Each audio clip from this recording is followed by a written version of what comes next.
Fellow Zambians, I speak to you today having personally witnessed something I never imagined I would see in our beloved country called Zambia. Last night, heavily armed personnel believed to be members of the Zambia army came to my residence in what I can only describe as an attempt on my life. Shots were fired. My home was invaded.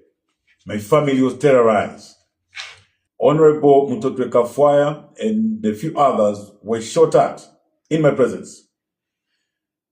They sustained serious gunshot wounds. I watched one of my colleagues and fellow Zambians bleed as gunfire erupted around us. This was not politics. This was an attack on human life. I thank God that I am alive today. And my heart is with Honorable Mutotwe Kafwaya and other colleagues who were similarly affected, together with their families, and every person who has been traumatized by what happened. I pray that God will preserve their lives, guide the doctors treating them, and give their families the strength to endure this terrible ordeal.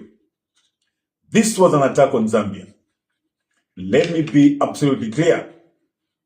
You may attack me, but you will not destroy my love for Zambia. You may intimidate me, but you will not make me abandon the Zambian people.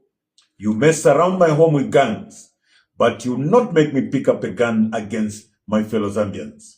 I refuse to answer violence with violence. I refuse to allow Zambia to descend into a cycle of bloodshed. I will fight this battle with courage, with the truth, and with the constitution, and with the people of Zambia. But make no mistake, I will not be intimidated. Where are my people? There is another matter that requires an immediate answer.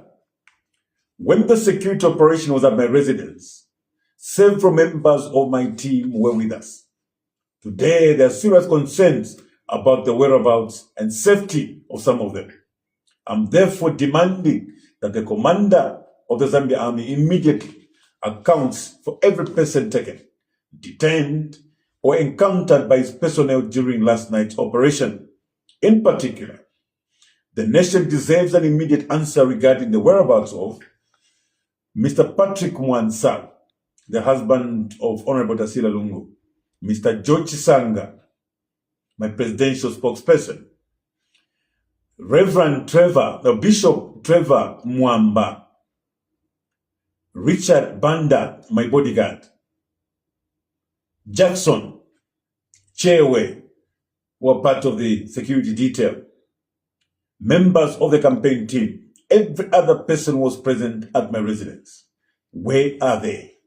Are they injured? Are they in military custody? If they are being detained, under what authority? If they are being released, where have they been taken? These are not unreasonable questions. Families are waiting. Mothers are waiting. Children are waiting. Wives and husbands are waiting. The commander of the Zambia army owes these families answers. To the commander of the Zambia army, I speak directly to you today. You command an institution that belongs to the Zambian people. The Zambia army is not a private army. It is not the property of a political party. It does not belong to the president personally. It belongs to the Republic of Zambia. Our soldiers swear allegiance to the constitution and to the people. So I ask you, who ordered armed soldiers to my residence? Why was live ammunition used? Why was Honorable Kafwaya and others shot at? Who is responsible for the shots that we fired? Where are the people who were taken away? And most importantly, who gave the order? The Zambian people deserve answers. To President Hakainde Hichilema, do not allow the uniform of the Zambian soldier to become associated with political violence. And do not allow this country to enter a dangerous chapter where political disagreements are settled with bullets. You are the president of Zambia, not merely for those who support you. Every Zambian, including your political opponent, is entitled to life, dignity, and protection under the Constitution. To the men and women of the Zambian Army, to our soldiers, I say this from my heart. Do not allow anybody to turn you against your fellow Zambians. The person standing before you at a political rally is not your enemy. The opposition politician is not your enemy. The man or woman who votes differently from you is not your enemy. Your enemy is anyone who seeks to destroy the peace and unity of our republic. You are brothers and sisters in every province. You have relatives in every tribe. You are friends in every political party. Do not allow yourselves to become instruments in the hands of politicians. To the people of Zambia, I know how many of you are frightened. I know how many of you are angry. I know how many are asking if they can come from Ndubile, who is safe. My answer is this: we must not be afraid, but neither must we become violent. Please do not retaliate. Do not attack anyone. Do not burn anything. Do not take the law into your own hands. Let us prove that Zambia is bigger than any politician. We will demand justice peacefully. We will demand accountability constitutionally. And we will continue to stand together. They may have wounded one of us, but they will not break us. Honorable Mutotokafo and others were standing with me when the bullets came. They were wounded, but their courage did not die, and neither will our courage die. I think of their families.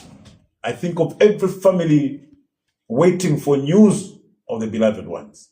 I think of my own children and family who have been forced to experience something no family should ever experience because of politics. And I think of the Zambia that we must leave for our children. A Zambia where elections are decided by ballots, not bullets. A Zambia where soldiers protect citizens rather than politicians. A Zambia where political opponents can disagree without becoming enemies.